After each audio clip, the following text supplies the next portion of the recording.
So, what if your most brilliant ideas aren't just random flashes of inspiration? What if you could actually unlock your deepest potential, not by some kind of accident, but by design? Today, we're going to unpack a really simple, but honestly profound method to do exactly that, just by getting to know the most important person in your life, yourself. I mean, really think about it for a second.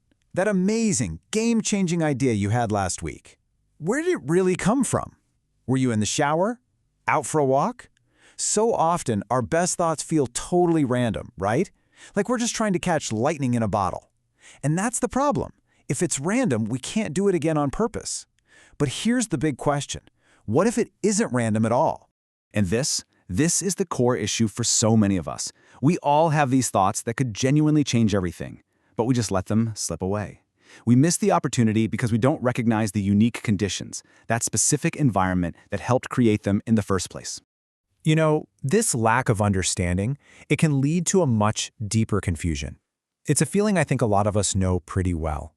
That sense of being a little unsure about our own talents, or maybe even our true purpose. We end up searching for answers everywhere outside of ourselves, when the clues have been right here all along, just waiting to be noticed. Okay, so how do we solve this mystery of our own minds? Well, the solution is surprisingly simple. You just have to become a detective. You become an observer of your own life, and you start consciously tracking those moments of inspiration to finally uncover the hidden patterns.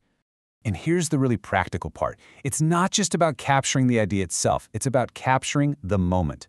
So the next time inspiration hits, don't just jot down the thought. Make a note of the date, the time, and, this is absolutely crucial, exactly what you were doing. That context, that's your data. That's the gold.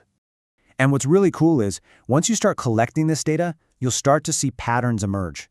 You'll begin to discover your own personal creative hotspots, those specific places, times, and circumstances where your mind is just alive and firing on all cylinders. And look, these hotspots are going to be different for everyone. Is it the classic shower thought? Maybe it's during that quiet morning coffee. For some, it could be solitude on a walk, or for others, the total opposite, being totally energized by conversations with a certain kind of person.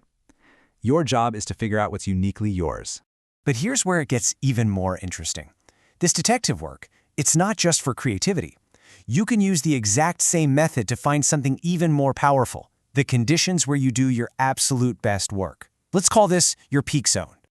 So, I want you to ask yourself this question. Let's forget ideas for a moment and just think about action. When do you feel unstoppable? When are you the most effective, the most focused, the most powerful?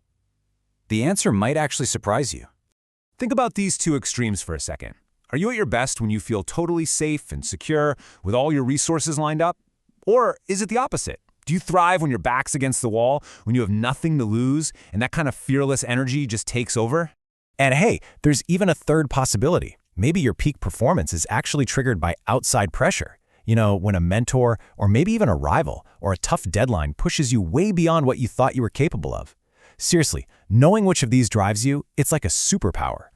So, you see, understanding these patterns, both for your ideas and for your performance, that is the key to unlocking your hidden potential.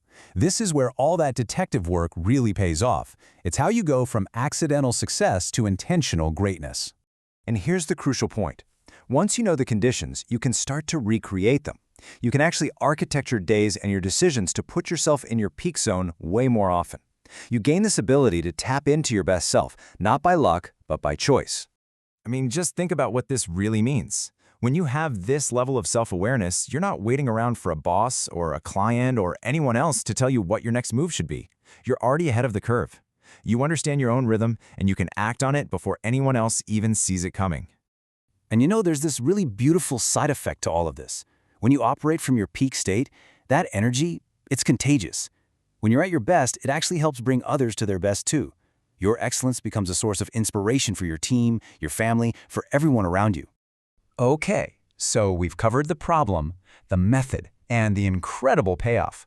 Now it all comes down to one simple thing, just taking that first step.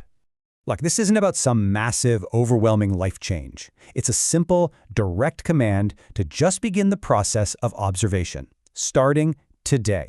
It's about giving a real start to a more conscious and intentional way of living your life. And this is really the ultimate takeaway. The two things are completely linked. By paying attention to your ideas, you learn about yourself. And the more you know yourself, the more you can create the conditions for those truly world-changing ideas to show up. So let's end with this.